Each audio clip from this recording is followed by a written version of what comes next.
Level 1, the recruit. You submit your package. You already have 3 years on a local force or a solid military background. You think you have what it takes. The agency is determined to prove you wrong. They put you through a grinder before you even see a classroom. First comes the background check. It takes months. They talk to your neighbors, your former employers, your exes. They want to know your debts, your vices, your deepest secrets. Then comes the psychological evaluation. 6 hours in a cold room with a psychiatrist who never smiles. They ask about your childhood. They ask how you handle extreme isolation. They ask why you want to lie for a living. You give the standard answers about serving the public and protecting communities. The doctor just takes notes. Next is the polygraph. They strap sensors to your chest and fingers. You sweat under the harsh fluorescent lights. They ask if you've ever compromised an investigation or hidden a crime. You pass, but just barely.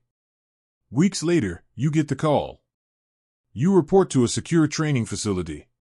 It's completely isolated, surrounded by high fences and dense forest. For the next 6 months, you don't exist outside these walls. You wake up at 4:30 in the morning. You run 5 miles in the dark.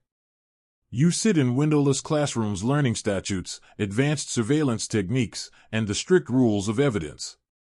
You learn that one procedural mistake can throw out a 2-year investigation. You learn how to build a cover identity from scratch. You memorize fake names, fake birthdays, fake backstories. In the afternoons, you practice tradecraft. You tail veteran instructors through a mock city. You lose your target within 10 minutes. They yell at you. You try again. You learn how to wire yourself with concealed recording devices. It's not glamorous. The equipment is uncomfortable. It constantly shifts. You practice purchasing contraband from actors in a controlled hotel room. Your voice shakes. You stutter. You break character. You fail the scenario. You repeat the drill until the lie feels exactly like the truth. Your body aches. Your mind is completely exhausted. A quarter of your class washes out by week 8. You push through the fatigue. You graduate in a quiet, empty room. There is no grand ceremony. Your family isn't allowed to be there. You are handed a badge you can almost never show and a name that isn't yours. You are at the absolute bottom of the ladder. Level 2, the street decoy. You are assigned to a task force in a mid-sized city with a sprawling narcotics problem.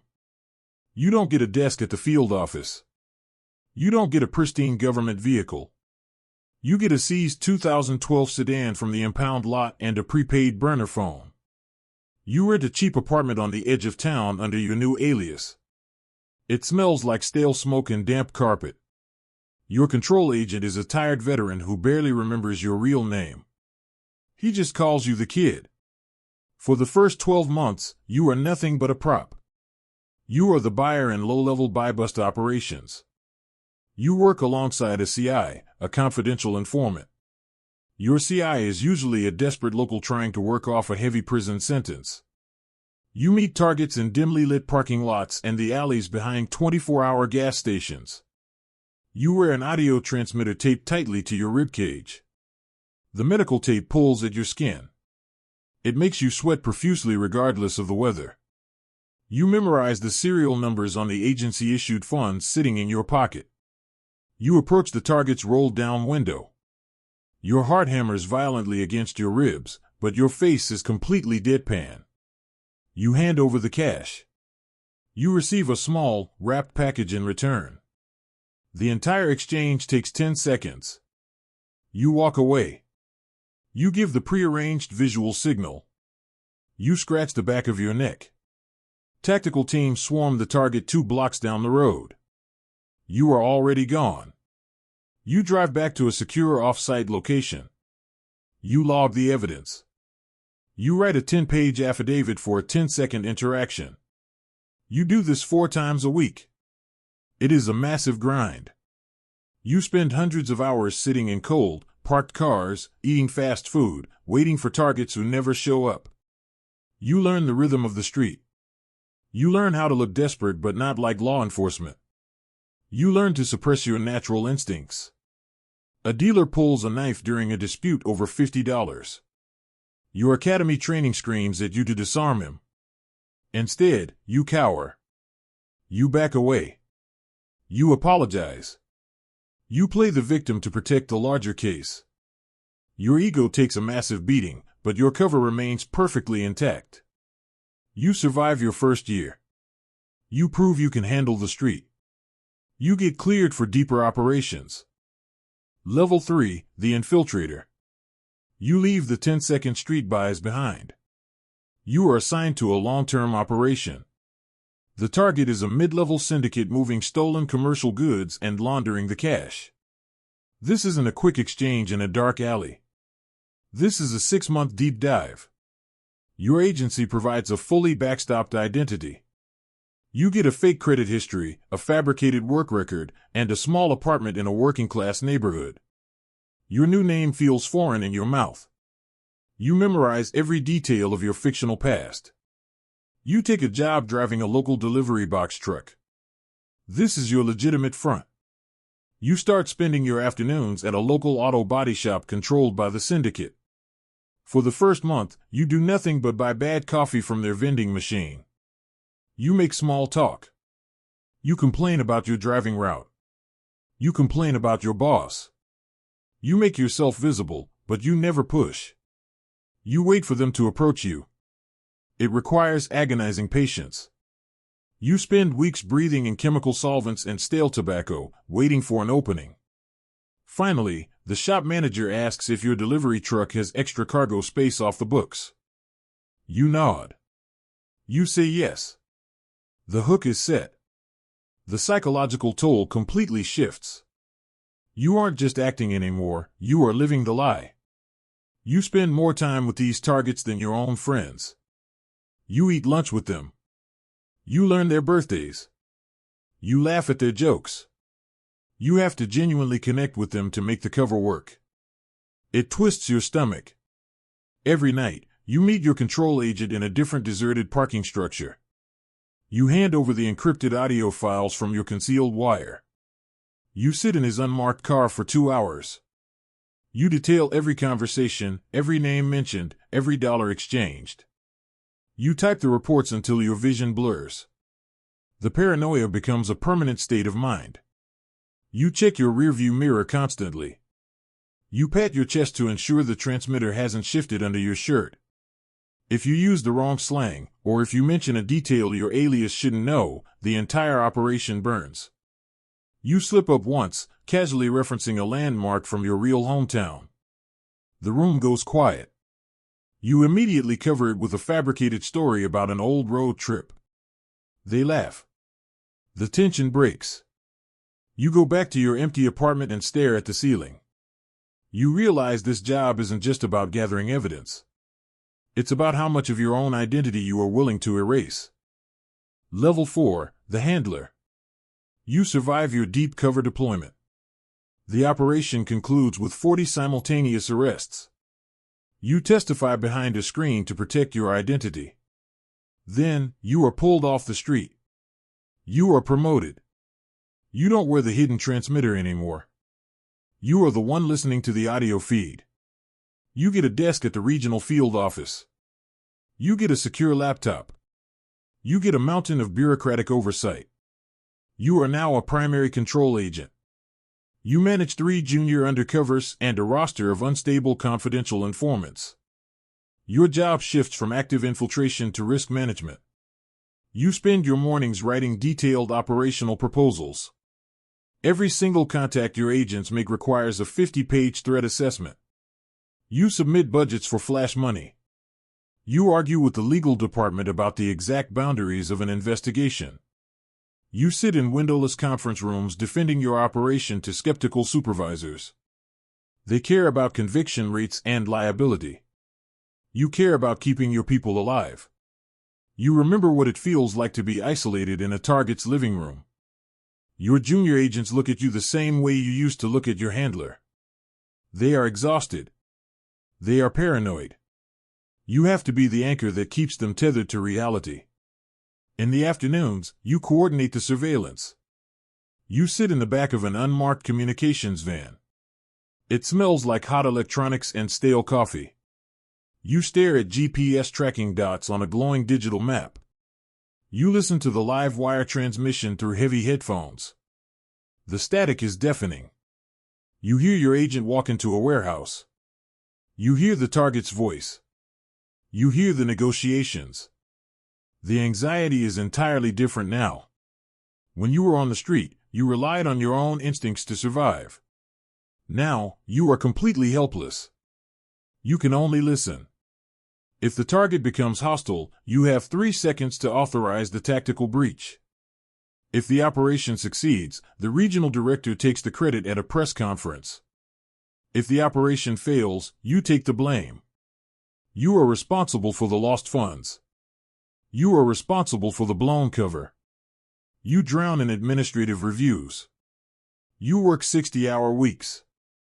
You never see the sun. You realize managing the lie is significantly heavier than living it. Level 5, the unit supervisor. You leave the communications van. You move to a secure suite in the regional headquarters. You are now the supervisor of a multi-agency undercover task force.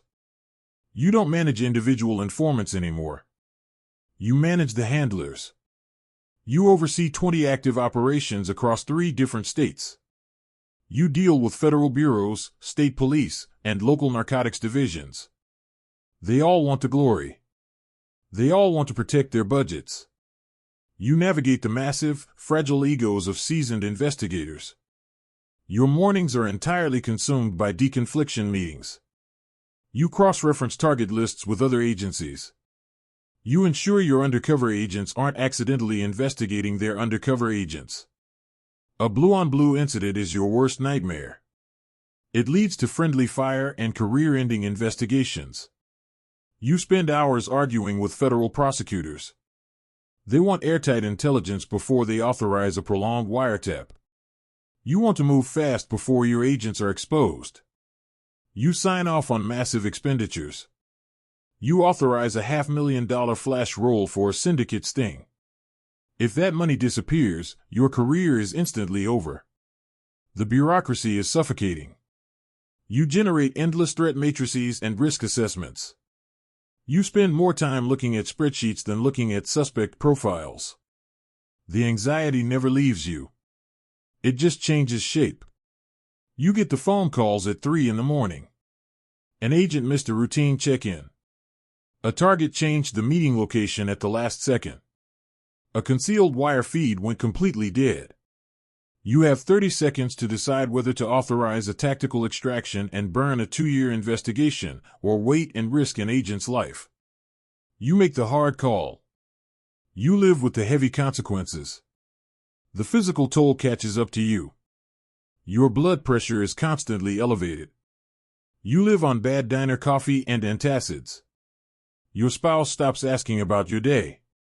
You can't tell them anyway. You sit at the dinner table, but your mind is in a warehouse 100 miles away. You orchestrate a synchronized takedown. Tactical teams hit 12 locations at dawn. You watch the live feeds on a wall of monitors. It goes perfectly. Millions in illicit assets are seized. The regional director gives a press conference. You stand in the back of the room. You go back to your office. You approve the overtime. You open the next file. Level 6, the Deputy Chief of Operations. You are pulled out of the regional suite entirely. You are transferred to a massive federal building in a major coastal city. You oversee covert deployments for half the country. You don't manage handlers anymore. You manage the machinery of the agency itself. Hundreds of deep cover operatives fall under your direct command. You control an operational budget of $60 million. Your days are no longer about building cases. They are about navigating politics.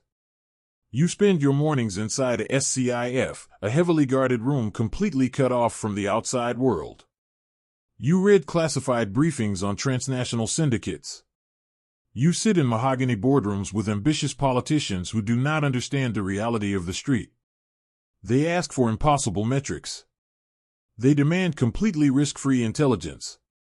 You nod. You smile. You promise results you know are practically unachievable. You fight vicious interagency turf wars. If you lose a budget battle to a rival bureau, 3 of your task forces get shut down. Dozens of undercover agents get abruptly pulled off their targets. Years of agonizing psychological work are instantly erased by a single line item on a spreadsheet. You wear a tailored suit every day. Your weapon stays locked in a biometric safe. The disconnect from the actual job is completely jarring. You remember the terrifying thrill of a 10-second street buy. Now, your biggest occupational hazard is chronic hypertension. You carry a highly encrypted government phone. It rings at all hours, and every ring is a potential catastrophe. A cover identity is flagged by a foreign border patrol. A local police department unknowingly raids your safe house. You play a high-stakes game of chess with human lives. You leverage favors. You dispatch legal teams. You bury operational near misses under thick layers of classified redactions to protect your people. The Internal Affairs Division audits your territory. You spend weeks defending the split-second decisions of agents you have never even met. You shield them from the crushing bureaucracy because you vividly remember what it takes to survive down there. You sign authorization forms that place young men and women in the exact same dangerous rooms you used to sit in. You go to high-profile charity galas. You shake hands with mayors and federal judges. Your family tells you how successful you are. You look in the mirror. You see a politician staring back. You miss the clarity of the street, but you know you can never return. Level 7, the National Director of Covert Operations. You leave the Coastal Field Office behind. You are transferred to headquarters in Washington, D.C. You get a corner office on the 7th floor. The security is absolute. You pass through 3 biometric checkpoints just to reach your desk. You oversee the entire undercover program for the agency. Every deep cover operative, every long-term infiltration, every black budget expenditure requires your signature. You are no longer managing single operations. You are managing the entire covert strategy of the federal government.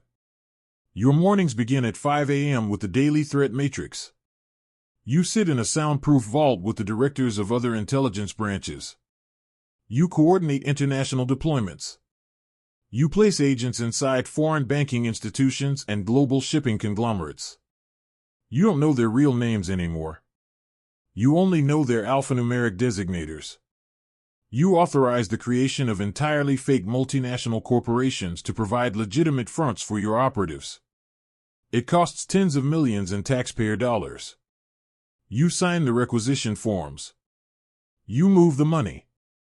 You spend your afternoons on Capitol Hill. You sit before closed-door congressional intelligence committees. The senators demand answers. They want to know why a specific operation has taken 4 years with no high-profile arrests. You cannot tell them the truth. You cannot explain that moving too fast will expose a dozen confidential informants. You feed them carefully curated metrics. You speak in sanitized acronyms. You master the art of talking for an hour without revealing a single operational detail. The stress is no longer physical. It is entirely internal. Your chest feels constantly tight. Your doctor warns you about your blood pressure. You ignore him. You sleep with a secure government phone on your nightstand. When an operation goes sideways, you are the one who makes the final call. An agent is compromised overseas. You have 2 hours to extract them before a cartel realizes who they really are. You mobilize diplomatic liaisons and tactical rescue teams. You watch the extraction on a delayed satellite feed in a dark, quiet room. You don't breathe until the encrypted status light turns green. You carry the ultimate weight. You are the architect of the lie. You build the complex mazes that younger agents get lost in, just hoping you gave them the right tools to find their way out. Level 8, the Executive Assistant Director. You are no longer just an architect. You are the final authority for the agency's entire global undercover apparatus. You leave the 7th floor corner office for a secure suite at the highest level of government. You don't just manage the covert program, you defend its very existence to the people who hold the ultimate purse strings. You sit in the Situation Room. You brief the national security staff. You don't deal with domestic syndicates or street-level operations anymore. You deal with state-sponsored espionage and global threat networks. You authorize deep cover placements inside hostile foreign entities. The risks are now astronomical. If an agent was caught on the street decades ago, it was a local tragedy. If your top-tier assets are exposed today, it triggers an international crisis. You speak entirely in probabilities. You present worst-case scenarios to politicians who have never worn a concealed wire. You are 58 years old. Your back constantly aches from decades of internalized stress. You take 3 different medications for your blood pressure. You sleep maybe 4 hours a night, waking up to check the encrypted tablet locked in your bedside safe. You travel constantly. You take secure government flights to meet with allied intelligence chiefs in London, Tokyo, and Berlin. You trade operational secrets like highly volatile currency. You negotiate intelligence sharing agreements that do not officially exist. You authorize the expenditure of hundreds of millions of dollars to maintain the absolute illusion of dummy corporations and fake maritime shipping lines across 3 continents. You sign operational documents that will remain heavily classified long after you are dead. A major international operation reaches its climax. A foreign government detains a highly placed operative based entirely on intelligence your deep cover asset gathered. Your asset is immediately compromised. They must be burned. You personally orchestrate their extraction in the dead of night. They lose their cover identity, their operational home, and their entire constructed life in a matter of hours. You bring them back to a safe house on domestic soil. You sit across from them in a sterile room. They look at you with exhausted, hollow eyes. You see yourself 30 years ago. You shake their hand. You promise them they did the right thing. You promise them they are safe now. You both know the line never truly washes off. You walk out of the room. You go back to your desk. You open a new file. You prepare the next placement. Level 9, the Deputy Director. You are no longer managing a specific branch. You are the 2nd highest ranking official in the entire agency. Only the director outranks you, and they are a political appointee. You are the career operative. You are the one who actually understands how the machine works, how it breathes, and how it bleeds. You run the day-to-day operations of 35,000 employees. Your jurisdiction covers every domestic field office and 80 overseas legal attachments. You don't just have an office, you have a secure command center. You brief the President of the United States. You sit in the Oval Office. You present the daily intelligence summary. You detail the exact locations of your deepest undercover assets embedded inside hostile foreign governments and global terror networks. You speak in calm, measured tones. You sanitize the terror. The politicians ask if the intelligence is absolutely certain. You tell them nothing in the covert world is absolutely certain. You manage the delicate, cutthroat politics of the entire intelligence community. You fight with rival agencies over operational jurisdiction. You fight over signal intercepts. You protect your agency's turf at all costs. You hide your operational failures deep inside classified archives where the public will never see them. You are 62 years old. You have given 4 decades of your life to the lie. Your body is entirely broken down. Your lower back throbs constantly. Your physician warns you that your resting blood pressure is lethal. You haven't slept a full, uninterrupted night since the late 90s. Your 3rd marriage barely survives the deafening silence of your home. You cannot tell your spouse what you actually do. You cannot tell your adult children the things you have orchestrated. You exist in a state of permanent, classified isolation. You approve operations that shape global history. You authorize the infiltration of a hostile state's weapons program. You know that if your operatives are caught, the government will completely disavow them. They will be interrogated. They will disappear. You sign the final authorization anyway. You trade human lives for national security. You do the brutal math in your head. You convince yourself it is a necessary equation. You leave the West Wing. You get into the back of your armored SUV. You stare out the thick, tinted windows at a city that has no idea what it costs to keep it safe. Level 10, the Ghost. The day finally comes. You hit mandatory retirement age. The massive machinery of the agency simply stops. You clear out your desk in the secure command center. You surrender your encrypted devices. You sign dozens of non-disclosure agreements that bind your silence for the rest of your natural life. Your highest level security clearances are systematically revoked. There is a small, private reception.